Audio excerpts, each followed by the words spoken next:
하나님 말씀은 구약성경 이사야서 15장 1절에서 5절까지입니다. 1절에서 4절까지입니다.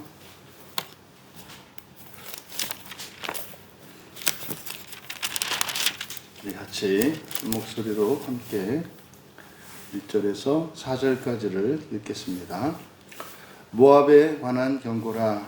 하룻밤에 모압알이 망하여 황폐할 것이며 하룻밤에 모압 기르가 망하여 황폐할 것이라. 그들은 바잇과 디본 산당에 올라가서 울며 모압은 느보와 메드바를 위하여 통곡하는도다. 그들이 각각 머리카락을 밀고 각각 수염을 깎았으며 거리에서는 굵은 배로 몸을 동였으며 지붕과 넓은 곳에서는 각기 애통하여 심히 울며 헤스본과 엘라알레는 부르짖으며 그들의 소리는 야하스까지 들리니 그러므로 모압의 군사들이 크게 부르짖으며 그들의 혼이 속에서 떠는도다. 아멘. 모압의 불가피한 운명이라는 제목으로 본문으로 설교하고자 합니다. 모압에 관한 경고, 여기도 마찬가지로 마사입니다. 마사는 바로 이방인에 관한 하나님의 계시, 또 이방인 선지자에 의한 하나님의 계시를 나타낸다. 그래서 이스라엘에 대하여 이방인의 선교사가 이야기할 때도 마샤라고 하고, 또 이스라엘의 선지자가 이방에 대하여 하나님의 계시를 전할 때도 마샤라고 한다. 이제 그래서 여기 이사야서에서는 경고라고 번역되어 있는데 이것은 이제 하나님의 신탁을 나타낸다. 이제 모압에 대한 신탁입니다. 근데 이 모압은 어디입니까? 이게 모압은 아브라함의 조카인 그 롯의 큰 딸의 아들이 이제 모압입니다. 그래서 그 모압이라는 인명에서 유래한 지명이고 또 한 족속입니다. 그래서 아부가 아버지라는 뜻이고, 그래서 민해서 앞에 뭐뭐로부터를 나타내는 민이 붙어서 이제 모압이 됩니다. 그래서 모압이라고 하는 말의 의미는 그의 아버지로부터라는 뜻이에요. 그의 아버지로부터. 그러니까 이것은 사실은 모압의 어머니가 그의 아버지로부터 이제 아들을 얻었다는 내용이죠. 그래서 이제 후대에 이제 모세의 율법에 근친 간의 이런 상관을 금하고 있고, 이런 것들이 전부 이런 역사적 배경을 두고 있는 겁니다. 그래서 모세의 율법의 대부분은 이미 역사적으로 일어났던 일들이 반복되지 않도록 가르쳐 주는 겁니다. 그래서 이 그러니까 모압이라고 하는 이 민족은 사실은 그 출발 자체에 문제가 있는 그런 민족입니다. 그것은 사실 롯의 딸의 입장에서는 이제 자기들의 이제 전부 다 죽었기 때문에 자기들의 미래가, 그리고 아버지의 대가 끊길 거라고 생각을 해서 인간적으로 사실은 자구책을 구한 겁니다. 인간적으로 자구책을 구한 거죠. 그런데 그것은 하나님께 어떠한 식으로든지 인정받을 수 없습니다. 바로 그 이제 모압에 대한 신탁입니다. 그런데 사실 이 모압이라고 하는 나라는 이제 후대의 나라가 되지 않습니까? 그러니까 이거는 사실 이스라엘의 역사 속에서 적대적인 관계란 말이에요. 그런데 맨 처음에 모세가 이제 가나안 땅으로 가는 도중에 바로 이제 모압을 지나게 되는데, 그래서 신명기 2장 9절에서는 모압하고 싸우지도 말고 그들을 괴롭게 하지도 말고 땅을 정복하지도 뺏지도 못하게 했습니다. 그런데 신명기 23장에 가면 이게 바뀝니다. 신명기 23장에 가면은 이스라엘의 총회에 들어오지 못하게 합니다. 그거는 바로 그 이스라엘 백성들이 가나안 땅으로 가는 여정 속에 그들이 방해했기 때문입니다. 그러니까 가나안으로의 그 여정을, 그 진로를 방해했기 때문에, 그래서 이제 하나님께서는 모압도 이제 아브라함의 자손으로서 언약의 백성으로 이렇게 인정을 해주셨지만, 그 사건 이후로는 이제는 함께 하지 못하게 하십니다. 그래서 그 이후로 이 모압은 끊임없이 이스라엘과 적대적인 관계를 유지하죠. 그런 이제 모압에 대하여 이사야를 통해서 주신 신탁이 무엇인가? 모압 알이 망하여 황폐할 것이며 하룻밤에 모압 가르가 망하여 황폐할 것이라. 이제 같은 구문이 반복되고 있습니다. 망하여 황폐할 것이다. 망하여 황폐할 것이다. 이거는 굉장한 강조죠. 망하며 황폐할 것이다. 망하며 황폐할 것이다. 그런데 여기에 거론되고 있는 두 개의 지명이 있습니다. 알과 기르죠. 알과 기르. 여기서 알이라고 하는 것도 가장 대표적인 도시입니다. 그래서 알은 이제 우리말로는 알이라고 되어 있습니다만, 아르가 이것도 도시라는 뜻인데 사실은 이게 수도 라빠를 가리킵니다. 이제 우리가 서울이라고 하는 말이 있지 않습니까? 서울이라고 하는 말이 이제 우리는 이제 한 지명이 되었습니다만, 사실 서울이라고 하는 말의 의미는 가장 큰 그러니까 수도를 의미하는 말이죠. 그래서 그 수도라는 말이 그러니까 수도가 수도야, 사실은 뭐 이런 뜻인 거죠. 이제 서울은 우리말인 거고, 여기 이제 알로 기록한 이 아르가 그런 뜻입니다. 그래서 이 알은 서울, 그러니까 수도를 나타내는 말인데, 이때의 수도는 라빠입니다. 그리고 뒤에 있는 기르라고 되어 있는 이 키르는 높은 성에 있는 아주 견고한 요새를 가리키는 말입니다. 그러니까 알과 키르라고 하는 이 도시는 모압에 있는 그 어떤 도시보다 크고 강력하고 안전한 곳입니다. 그러니까 사실은 수도가 함락되면 그 나라가 망하는 거 아닙니까? 그리고 요새가 함락되면 뭐 다른 도시들은 말할 것도 없지 않습니까? 그래서 1절에서 이야기하는 수도와 그리고 강력한 요새인 이 키르가 망하여 황폐할 것이다. 그래서 망하여라고 되어 있는데, 샤다드, 약탈하다, 이거의 강조 수동형입니다. 그러니까 약탈당하게 되는 거죠. 약탈당하게 되고, 그리고 마찬가지로 황폐할 것이다.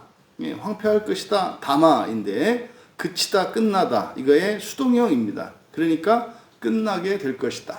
그러니까 없어질 거라는 뜻이죠.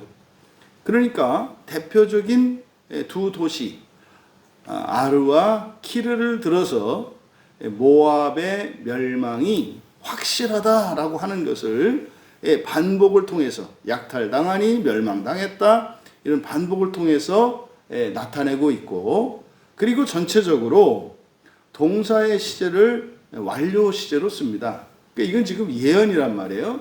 미래에 대한 예언인데 이것을 완료 시제로, 마치 이미 이루어진 것처럼, 이게 이제 긍정적인 의미에서 하나님의 선하신 뜻이 이루어지는 것, 우리에게 약속이 성취되는 것을 소망이라고 하잖아요. 그러니까 소망만 있는 게 아니라 이렇게 멸망도, 약속된, 예고된 멸망이 있다는 거죠. 이어 2절에 그들은 바잇과 디본 산당에 올라가서 울며, 여기서 이제 바잇, 그러니까 이건 이제 음역을 한 거거든요. 바이트가 집이지 않습니까? 바이트. 근데 여기 이제 그 정관사 하와 집을 의미하는 바이트가 합쳐져 있는 하바잇입니다. 근데 이거를 왜 바잇이라고 번역을 했는지는 모르겠어요. 그대로 직역을 하면 그 집입니다. 그 집. 그들이 그 집에 올라가고, 그 집에 올라가고, 그리고 디본 산당, 여기서 디본 산당이라고 되어 있는데 이게 이제 높은 곳이라는 뜻이에요. 높은 곳, 높은 곳에 있는 신전 산당 이런 뜻이죠. 그래서 그대로 발음을 하면 바돈입니다. 바돈의 산당에 올라가서 울고, 또 모압은 느보와 메드바를 위하여 통곡한다. 그리고 모든 머리는 그들이 각각 머리를 밀고 각각 수염을 깎았다. 여기서 바돈 산당이라고 하는 이것은 모압의 전통적인 그 민족 신이 그모스입니다. 그래서 그모스 신전이 있는 것을 의미합니다. 그러니까 그 집, 바로 바돈의 산당, 이거는 이제 그모스 신전을 의미하는 거예요. 이제 그들이 어떻게 그들의 신에게 가서 이제 울 것이다, 뭐 기도하는 거죠. 살려달라고, 도와달라고 우상에게 이제 기도하고 요청하는 거죠. 그리고 느보와 메드바, 이 느보는 어디입니까? 바로 모세가 이제 요단강을 건너기 전에 건너가지는 못하고 가나안 땅에 들어가지는 못하고 내려다 보았던 그 산, 그 느보산이죠. 그러니까 모세가 가나안 땅을 바라보았던 그곳, 이게 아주 높은 곳, 가장 높은 곳입니다. 그리고 바로 거기 위에서, 그 위에서 이제 그들이 이제 통곡을 할 거라는 거죠. 그러니까 이것은 이제 바로 고대에 또 예수님 당시에도 이제 산 높은 곳에는 산 꼭대기니까 하늘하고 가깝지 않습니까? 그래서 높은 곳이나 이렇게 큰 나무 밑에 이런 제사터, 신전을 만들어 놓고 제사를 드렸죠. 그러니까 바로 그모스 신전뿐만 아니라 높은 곳에 올라가서 그들에게 신에게 이렇게 그들을 도와주도록 요청할 거라는 거죠. 그런데 그들이 어떻게 해요? 머리카락을 밀고 수염을 깎는다. 이거는 이제 고대 근동에서 애도하는 방식이죠. 자신들이 멸망당하고 이제 포로가 된 이 비참한 상황에 대해서 애통해하게 될 것이라는 겁니다. 그리고 3절에서 거리에서라고 되어 있는데 이 거리는 이제 길을 의미하기보다 후추, 외부입니다. 집 바깥, 외부에, 그러니까 바깥에 이런 뜻이에요. 굵은 배로 몸을 동였고 또 지붕과 넓은 곳에서, 그러니까 바깥에, 그리고 지붕과 넓은 곳에, 그러면 집 안을 제외한 바깥 모든 곳이에요. 그러니까 보이는 모든 것이죠. 보이는 모든 곳 사방에서 절망하며 극도의 슬픔에 빠진 백성들의 통곡 소리가 울려 퍼질 것이라는 겁니다. 그러니까 전국 방방곡곡이. 그러니까 이 장면은 마치 출애굽할 때 애굽의 장자들이 다 죽었을 때, 그래서 애굽의 온 도시가 통곡 소리로 가득 찼던 그런 그 모습을 연상시킵니다. 이어 헤스본과 엘르알레는 부르짖으며, 여기서 이제 헤스본이라고 하는, 여기는 이제 요단강 동쪽에 대략 25km 지점에 있는 헤스본이고, 엘르알레는 거기에서 가까운 남쪽에 있는, 이게 가나안 땅 들어가기 전에 요단 동편을 정복해서 그때 모세가 르벤 지파에게 주었던 땅입니다. 근데 이게 훗날 모압의 영웅인 그 이 메사가 거기를 이제 뺐습니다. 그래서 이제 모압의 땅이 된 곳이죠. 그런데 그 소리가 아하스까지 들리니, 그러니까 온갖 모압 땅에서 그 울부짖는 소리가 아주 먼 곳에까지 들릴 것이라는 겁니다. 그러므로 모압의 군사들이 크게 부르짖으며 그들의 혼이 속에서 떠는도다. 그러니까 이제 군사들이 전쟁에 지고 나서 또 그 공포로 그들의 이거는 이제 네페시죠. 목숨입니다. 목숨이. 그래서 혼이 속에서 떤다. 이때 떤다라고 하는 야라는 떨다, 몸이 이제 두려움 속에서 근심으로 떠는 걸 말합니다. 그러니까 그들의 목숨이 희미해져 가는 것, 죽어가는, 꺼져가는 불빛과 같이 떤다. 이렇게 이야기를 하고 있습니다. 지금 모압에 대한 이사야의 이 경고, 예언이 선포되었는데, 이 모압의 멸망은 단지 역사적으로 그 모압 그 나라, 그 역사적으로 한 나라의 비극적인 그 운명에 대해서만 얘기하는 게 아닙니다. 서두에 말씀드렸던 것처럼 이 모압이라고 하는 이 나라의 시작, 이것은 뭐예요? 하나님을 의지하지 않고 사람의 생각과 사람의 힘으로 하나님을 떠나 자신의 안전을 추구한 인생을 말합니다. 그러니까 모압 편에서는 충분히 변명의 여지가 있어요. 뭐 우리가 낳고 싶어서 낳냐? 어머니가 낳아서 낳지. 또 이제 그 롯의 딸에 가서 물어보면은 안 그러면은 우리는 다 굶어 죽고 그러면 멸족되라는 말이냐? 그러지 않고 어떻게 되느냐? 근데 뭐라 그랬습니까? 창세기에 있는 믿음의 족장들이 쭉 나와 있는 그 믿음의 족장들은 전부 대를 이을 수 없는 사람들이었어요.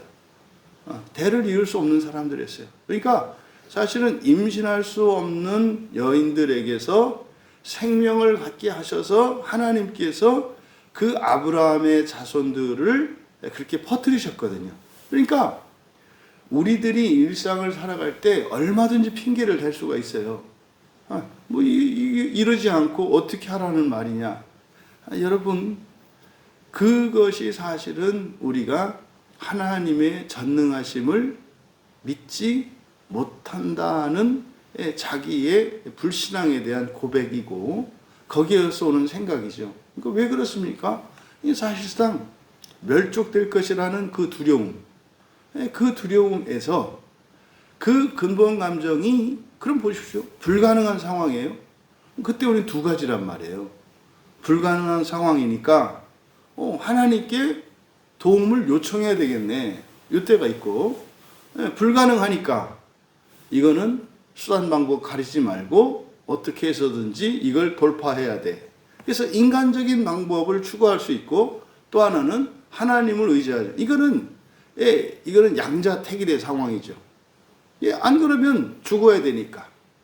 그래서 사실 포기하고 가만히 있는 그것은 사실은 둘보다도 더 나쁩니다. 그래서 바로 우리가 인생을 살아갈 때 사소한 일에 있어서도 우리의 능력의 한계에 맞닥뜨렸을 때 우리가 모압을 떠올려야 합니다. 이게 인간적인 방식으로 신앙을 떠나서 신앙에 반하는 그러한 어떤 열심과 노력이라고 하는 그것은 반드시 어떻게 된다? 멸망하게 된다는 사실을 기억해야 합니다. 그러니까 시작이 잘못되어진 그것이 끝은 반드시 멸망으로 향한다는 거예요. 그럼 여러분, 이게 이제 이경륜에 있는 사고잖아요. 그럼 이걸 삼경륜으로 바꾸면 그거를 시작을 바꿀 수 있는 방법이 있잖아요. 오늘이 바뀌면 과거가 바뀌잖아요. 그래서 서두에 말씀드린 것처럼 여호와 하나님께서 맨 처음에 모세에게 계시를 주셨을 때는 뭐라고 그랬어요? 모압도 한 이스라엘 백성으로 받아들였단 말이에요. 근데 모압은 그 출애굽해서 가나안으로 가는 이스라엘을 반겨서 화목하고 화친을 맺어야 됨에도 불구하고 오히려 적대시함으로써 스스로, 그러니까 조상 모압으로, 다시 말해 모압의 어머니 때문에 그렇게 된 것은 아니죠. 하지만 그들이 대적하지만 않았다면 뭐 상관없이 그를 하나님이 긍휼히 여기시고 받아주신단 말이죠. 그러니까 어쨌든 일 저지르고 나서 회개하면 되네. 이렇게 하면 안 되는 거예요. 이렇게 하면 안 되는 거예요. 왜요? 모압이 회개를 안 하잖아요. 그러니까 원리적으로는 그렇게 하면 돼요. 과거에 아무리 시작이 잘못되었다 할지라도 어떤 큰 죄라 할지라도 회개하면 돼요. 원칙적으로는. 그런데 실제적으로는 회개가 안 된다고요. 계산을 그렇게 가면 안 된다고요. 종종 그런 사람들 있잖아요. 그래? 그러면은 오늘이 바뀌면 과거가 다 바뀐다고? 그럼 마지막 순간에 딱 그 강도처럼 예수님 믿고 회개하면 되겠네. 예, 이게 원칙적으로는 맞아요. 근데 현실적으로는 자기 마음을 생각해 보시라고요. 그게 바뀌나? 미워하는 사람을 딱 마음 먹으면 오늘부터 좋아하고 사랑하게 되는지 물어보시라고요. 또 그렇게 사랑하는 사람을 오늘 원수로 여길 수가 있느냐고요. 사람의 마음은 그렇게 되는 게 아니에요. 기계처럼 뜯어내가지고 뭐 다른 걸 부속품을 갈아 끼우고 그렇게 되지를 않아요.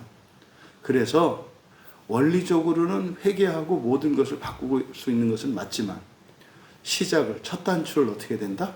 잘 깨야 된다. 잘 깨야 된다. 그래서 하나님의 뜻을 따라 살아가는 것을 원칙으로 삼고 물러서지 말아야 합니다. 왜요? 그 끝은 반드시 멸망하기 때문에.